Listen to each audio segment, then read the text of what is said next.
I always thought Halloween was just harmless fun costumes, candy, maybe a prank or two. But that year, someone in our neighborhood didn't come for treats. They came for blood. It was Halloween night, and I was home alone for the first time in years. My parents had gone to a costume party 2 towns over, leaving me in charge of passing out candy. At 17, I was too old to trick-or-treat and too young to party with the college crowd, so I stayed home in my hoodie and pajama pants, half watching horror movies between doorbell rings. By 9:30 p.m., the trick-or-treaters had mostly stopped. I turned off the porch light, dumped the leftover candy into a bowl for myself, and settled in on the couch. The ring was playing creepy, but familiar. Then the doorbell rang. I glanced at the porch. Light was off. Rules of Halloween said that meant no more candy. I hesitated, then checked the peephole. Nothing, just the empty porch. But when I opened the door a crack, there was something left behind. A small orange plastic pumpkin bucket. It wasn't ours.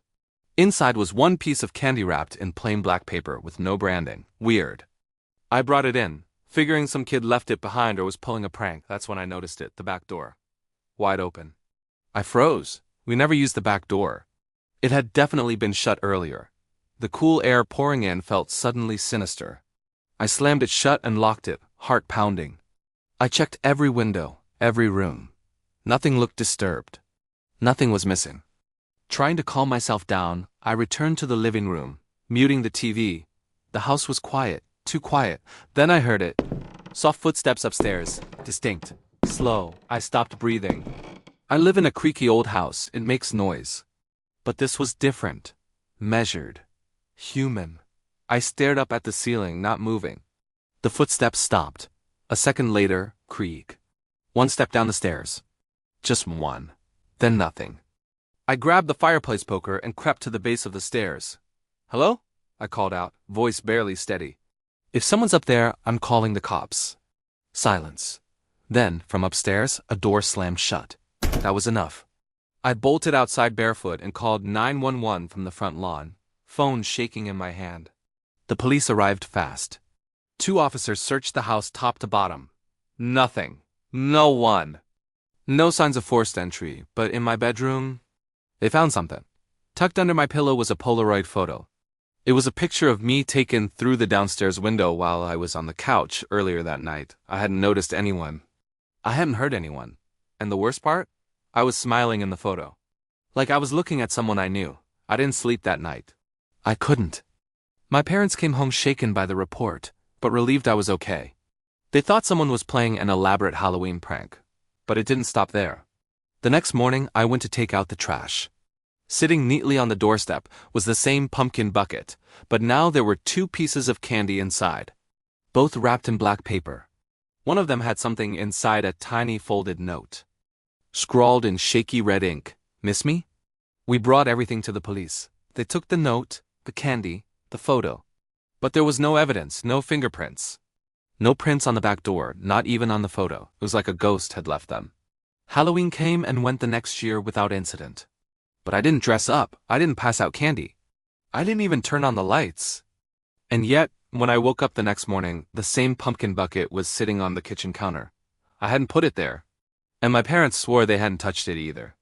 Last week, on my 21st birthday, I got a package in the mail. No return address. Inside was an orange plastic pumpkin bucket. And a single piece of candy wrapped in plain black paper. This time there was no note. But underneath the candy, at the bottom of the bucket, was a Polaroid.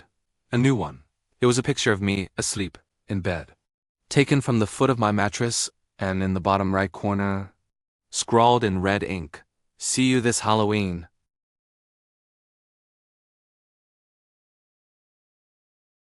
They say Halloween is the one night the dead can walk among us. I didn't believe it until I knocked on the wrong door. I was 15 the Halloween this happened. Old enough that I shouldn't have been trick-or-treating, but young enough to still want to. My 2 best friends, Marcus and Jenna, convinced me to go. Our town was small and quiet, and Halloween was one of the few nights the streets felt alive. For the first couple hours, it was normal sprinting from house to house, laughing, candy bags filling quick. By 10 p.m., most porch lights had flicked off. We should have called it a night, but Marcus pointed to the very end of Willow Lane. "Let's try the last house," he said. The Harlow place. It was the house parents used as a threat when kids misbehaved, rotting siding, weeds strangling the yard, shutters sagging. No decorations, no pumpkin, just darkness. It was supposed to be abandoned. Everyone said the last owner had gone missing inside. I wanted to turn back, but Marcus wouldn't drop it. One knock. That's all. Unless you're scared. We walked down the street. The further we went, the quieter everything got. No wind, no crickets. Just our footsteps. The air was colder too. Our breath fogging in front of us. Marcus banged on the door. Trick or treat! The door creaked open. We stood frozen. The hallway stretched into pitch black silence. See? Marcus grinned. It's fine. He stepped inside. The smell hit me first: rot, mildew, and something sour, metallic. The air was heavy, like stepping into a sealed tomb. Jenna grabbed my arm, whispering, "Don't." But against my gut, I followed. That's when we saw them. Plastic pumpkin buckets. A dozen at least. Perfectly arranged in a circle around the base of the staircase. Every one of them filled with candy-gleaming wrappers, untouched. Jackpot, Marcus muttered. But then we noticed the one on the stairs. Different. Old. Cracked. Dark stains along the rim. Inside wasn't candy. It was photographs. Marcus picked one up. His face drained.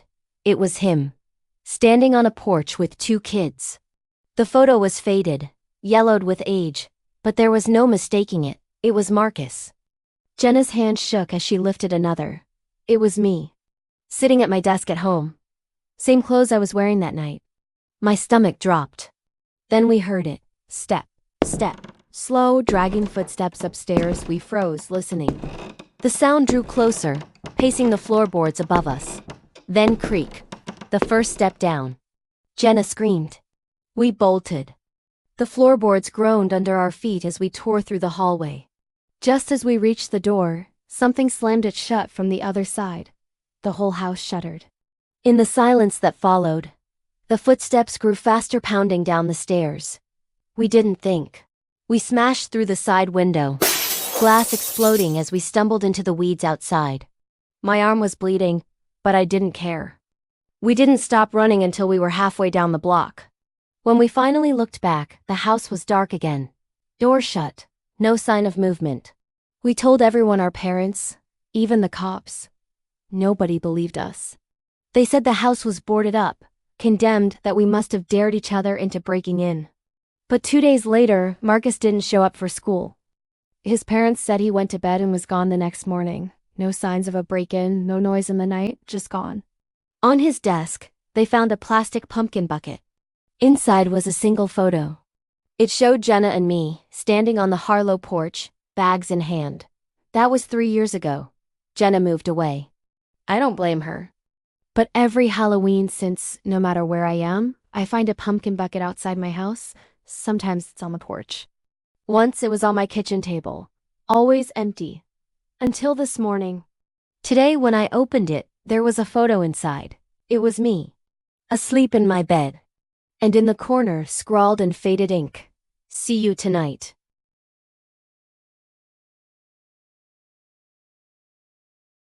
Halloween knocks are supposed to stop when the candy runs out. But that night, someone kept knocking long after the lights went dark. This happened in 2019, the last time I ever babysat. The couple I worked for had a 7-year-old son named Ethan. They were heading to a Halloween party across town, leaving me in charge for the night. Easy money, pizza, a scary movie. Then make sure Ethan was in bed by 9. The night started normally enough. Ethan, dressed as a pirate, helped me hand out candy. The street outside was alive with kids in costumes, jack-o'-lanterns glowing on porches, and the constant chorus of "trick or treat." It was the kind of lively Halloween scene you'd expect. By 9:15, though, the street had gone quiet. Porch lights clicked off one by one. I got Ethan into bed, read him a quick story, and tucked him in. Then I turned off the porch light, signaled to the neighborhood that we were done for the night, and settled on the couch with my phone. That's when I heard it. 3 knocks at the door. Slow. Deliberate. I froze. The light was off.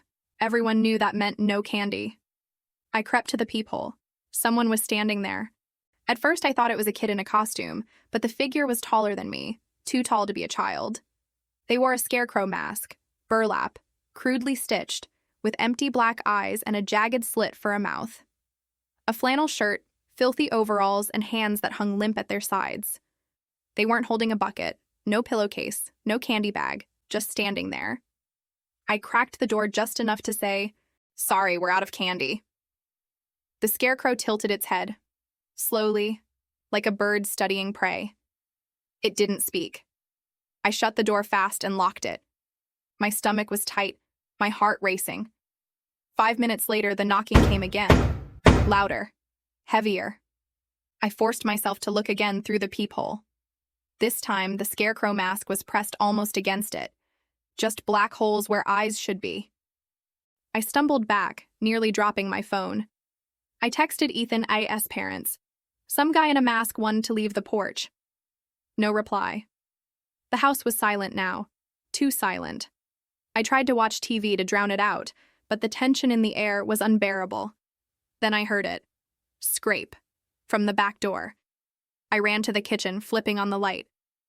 The curtain over the glass door shifted slightly, like something had brushed against it. And then, clear as day, tap, tap, tap, knuckles on the glass. I yanked the curtain open. The scarecrow stood there, inches from the glass, staring straight at me. I screamed and stumbled back, my hand fumbling for the phone.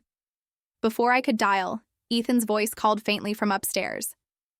"Why is the man in my room?" I dropped the phone. My blood turned to ice. I ran upstairs 2 at a time, slamming open his bedroom door. Ethan sat upright in bed, wide-eyed, pointing to the corner of the room. It was empty. I searched every closet, every corner, under the bed. Nothing.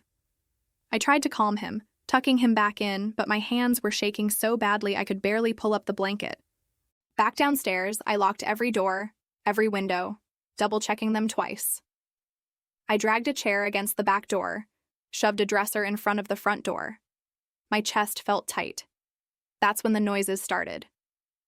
First, footsteps on the porch, slow, circling. Then at the windows, scraping like fingernails dragging across the glass. And then, thump from upstairs. I bolted for Ethan's room. He was still in bed, but the closet door was open now. I knew I had shut it. Before I could move, the sound of heavy footsteps pounded down the hallway toward us. I slammed the bedroom door and locked it, my heart hammering so loud I thought it would burst. Ethan clung to me, whispering, "Don't let him in. Don't let him in." The footsteps stopped right outside the door. The doorknob rattled. Once, twice. Then, silence. I sat there all night, a baseball bat in one hand, Ethan pressed against me, until the parents finally came home around 2 a.m. When they walked in, everything looked normal. Every door locked, every window shut, no sign of anyone outside. But when I stepped onto the porch to leave, I saw something that made my blood run cold. The jack-o'-lantern Ethan had carved earlier was gone. In its place was a different pumpkin, bigger, heavier. Carved into its face was a jagged grin, stitched just like the scarecrow's mask. And inside, still warm, a candle flickered. I never babysat again. And I've never stayed home alone on Halloween since. Because sometimes the last trick-or-treater doesn't want candy. Sometimes they want in.